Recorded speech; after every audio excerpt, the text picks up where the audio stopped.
For our ethnography unit, we chose to do the teacher subculture. Our two interviewees are Mrs. Gregson and Mr. Wilson, both teachers of Legend High School with vastly different stories. Here's what Mr. Wilson had to say. Alright, so what made you want to become a teacher? So I want to be a teacher since I was about 13 years old. I think I've always kind of had a knack or a want to teach people science and just kind of teach people stuff. Yeah. And then I remember, especially after my 8th grade year, I had a fantastic science teacher.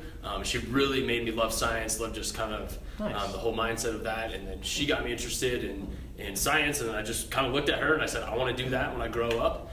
And the older I got, the more I felt inclined that that's exactly what I wanted to do. Awesome.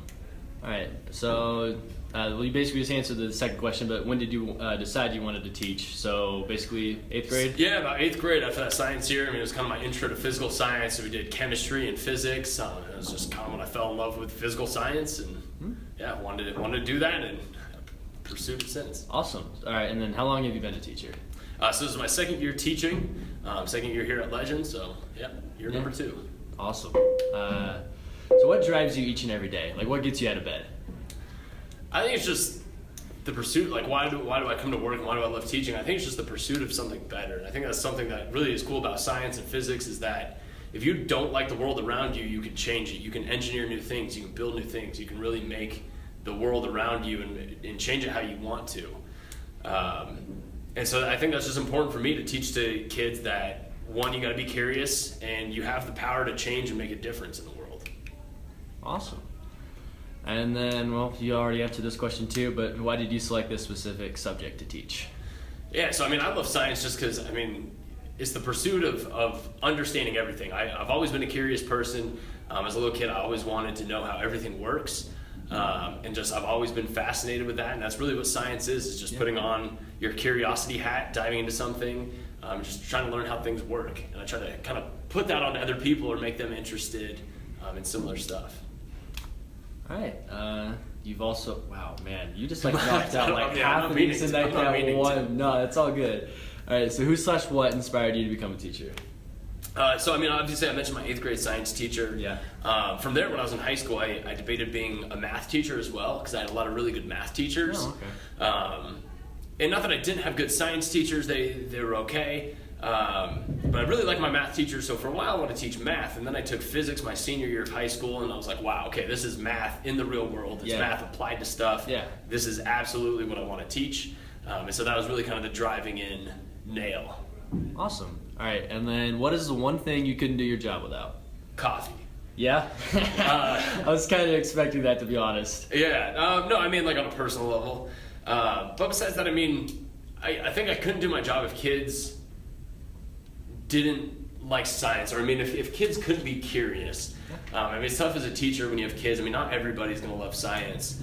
But if my job in teaching science, I felt like ever turned into kids didn't really care about the scientific process or what was to come afterwards. Yeah. Then that would really start to bug me. Like, what I really try to teach to kids is just to be a lifelong learner. Like, you're going to forget almost everything you learned in high school. What you really need to take with you is the pursuit of wanting to learn new things. And so I feel like if I ever lost that amongst kids, that they weren't wanting to learn new stuff, then that would kind of like, I don't know, that would end the enjoyment of teaching for me. All right. Yeah, I totally get that. All right. Well, thank you for your time. Yeah, absolutely. Thank you. We also had the chance to come into one of Mr. Edwards' freshman class and film him during said class. What we caught was a rather frustrated Mr. Edwards who found a way to give a life lesson to the class out of a few students' failures. Talk about a turnaround for sure. And while frustration may appear to be what drove Mr. Edwards during his rant, it was really concern for the well-being of his freshmen' futures. Alright, so here's the deal. And I'm gonna be straightforward with you guys right now because I'm kind of mad at you guys right now. You ready for this? Alright, we've told you from day one about PODs, right? We've told you how you will periodically need a POD. It has been on the board since Monday that you need a POD today. It was also specifically told that a POD is not a cell phone. A POD is not a cell phone. You will not write essays and all that with your cell phone. We also gave you an opportunity from day one to let us know you do not have access to a POD. Why am I just now having students come up to me and tell me they don't have a POD? The day that it is due in class. What logic does it make to let me know, or Mrs. Fight know, that you do not have access to something that has been required in class since Monday, on Thursday, as well as the 2 other weeks that you guys had to let us know you don't have access. So here's my challenge for you guys from now on. Because I don't want to treat you guys like middle schoolers. Alright? I don't want to play games and be all 6th grade on you guys. So here's the deal. You all need to figure out, like right now, how to advocate for yourselves. Let me explain what that means. Advocate for yourself is you stand up for yourself to find those supports that you need. Mrs. Fight and I are here to teach you, to guide you, and to support you. We cannot do that if you remain silent. We cannot read your minds. I can't look at somebody and say, he doesn't have a computer. You guys need to find whatever it is you need to find within yourselves to let us know these kinds of things. Because today you're doing this by hand. That's all it is. We have devices we will get for you. That is why we are here. If you do not have access, let us know and we will get you something to use. But if you do not advocate for yourselves, we cannot advocate with you. Y'all need to start taking that responsibility because this whole, it's okay, honey, next time, it's fine. No, It's not happening. that's not happening. Welcome to high school, y'all. Welcome to 4 years away from being an adult. This young man's one of my students right now. Do I hold you guys accountable for your stuff? Oh yeah. When I tell you guys to bring a POD, do you bring a POD? Yes, sir. Do I take, nah, I forgot, as an excuse? No. I do not. He's one of my seniors. If you don't have it, too bad. If we do not know ahead of time, you do not have access, that is your responsibility and not ours. We will not baby you guys to the point where we will get stuff for you when you come crying to us too late that you need it. You feel me? Does that make sense? Yes. Y'all need to start advocating for yourselves. If you do not have access, let us know. We will get you access. We will get you devices. We will give you the tools you need to succeed. If you remain silent and passive and think we'll just figure it out on our own, it's not going to happen. So, I've said this a million times, I'll say it one more time. Either via email or in person, if you do not have access, you legitimately, not that you don't have it today, but if it is not possible for you to have an iPad or a laptop available for you periodically throughout the year, email myself and Mrs. Spike or tell us in person. We need to know this because we will be doing a lot of work in class. Your summative essay will be done in class. Do you want to be doing that by hand? It's a waste of your time. You do it by hand, you go home, you type what you had written down. That's a waste of time. That also ruins your weekend. That ruins your night. Because now you have to go and transcribe 3 pages that you wrote by hand in an hour-long class. You guys, we're here to help you. So please tell us so that we can get you what you need. Okay, we're here to help you. We will get it. If you ask us, we will get it. We are here to teach you and support you guys. We're not going to bite your heads off and tell you no. However, when you come up to us the day, it's written back there, right? You see that giant star, right? You see how it says POD? You should be checking that every single day. Because that is our agenda. When you see a star in POD, that means bring a device, right? If you don't have it though, let us know. We will not bite your head off. We will not get mad at you if we came up to you on Mondays and Mr. Evans, we don't have a device. Because we just got 3 devices today. We still need to set them up or else I give it to you right now. Okay? Let us know. Advocate for yourselves. And this doesn't just go in our class.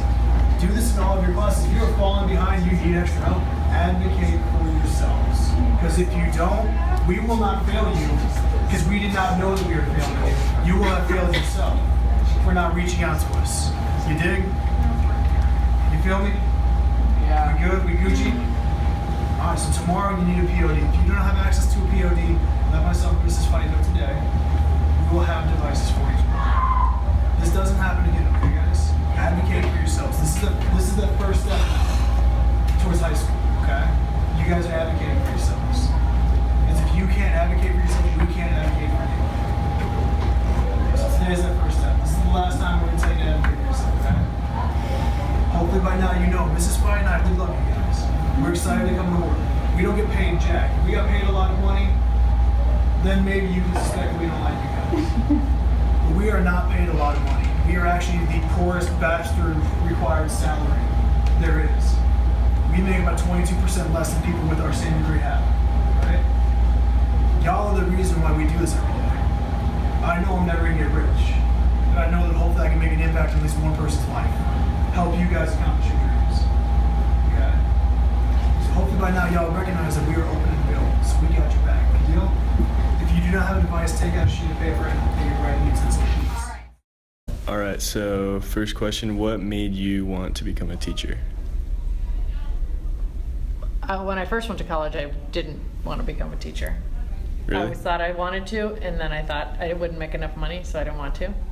And then I decided that I did actually want to, so then I went back to school to be a teacher. I wanted to be a teacher because I like kids Yeah. and I like science, and so I like to teach kids science. And then I like it. All right. So next question is, when did you decide you wanted to teach, but you decided that in college? No. Well, I knew, but I didn't decide to be a teacher, so I probably was 26 or 27, and then I went back and got my master's degree. So I graduated from college, worked for a little bit, then I went back. So a while. I was a little bit later than other teachers. Mm-hmm. And then how long have you been teaching? 11 years. 11 years? And then what drives you each and every day? Well, gosh, I don't know. I'd say being a teacher is service. So like doing the best job I can to prepare the kids for what's coming up as good as I can. And then why did you select this specific subject? I went to my bachelor's degree is in science, and it's what I like and it's what I'm good at. So I find it interesting. And Why AP Bio? I don't know, it's sort of the top of the heap of biology. Right. Like you teach the lower classes, then you sort of work your way up, and so I teach it because I'm qualified, I guess. I'd like to think. And then who or what inspired you to teach? My high school biology teacher. High school bio? Yep. What was his name? Her name was Mrs. Sterling. Miss Sterling. She was my honors biology teacher when I was a freshman in high school. Nice. Yep. And then what is the one thing you couldn't do your job without? Patience. Patience. Yeah. Nice. And a sense of humor. And then the last one isn't on here, but how do you create your lesson plans? It changes depending on what the state wants us to do. They sort of give us a big picture, and then it sort of trickles down into individual days. We work with the other biology teachers and come up with what we want to do every day so that we cover what the state as a big picture tells us to do. For AP biology, I follow the scope and sequence that AP recommends. Then I do labs they tell me to do and use the book they want me to, and so. So for the most part, it's like state Kind of. mandated, like you have to follow their guidelines. Kind of, yeah. Like their guidelines. It's like your teacher telling you that you needed to research something, but you could research it however you wanted and write the paper however you wanted or do a presentation however you wanted. So we get to sort of decide the nuts and bolts, but they tell us, the curriculum is decided, but it's what you're supposed to teach. Right. And then like for the rest of it, it's like you base it off the AP tests to like prepare. The recommendations, yeah. Right. Because they make the test, I might as well listen to the recommendations so that you're prepared. Yeah. Seems logical. It seems logical. Our experience only scratched the surface of the teacher subculture. Teaching is a subculture of America that is under a lot of heat and attention these days. They're diverse and exciting and in charge of raising the new generations and giving them the tools to succeed in life, which is no easy task. Teachers are the backbone of our unique and eccentric country, and we owe everything to them. Thanks for watching.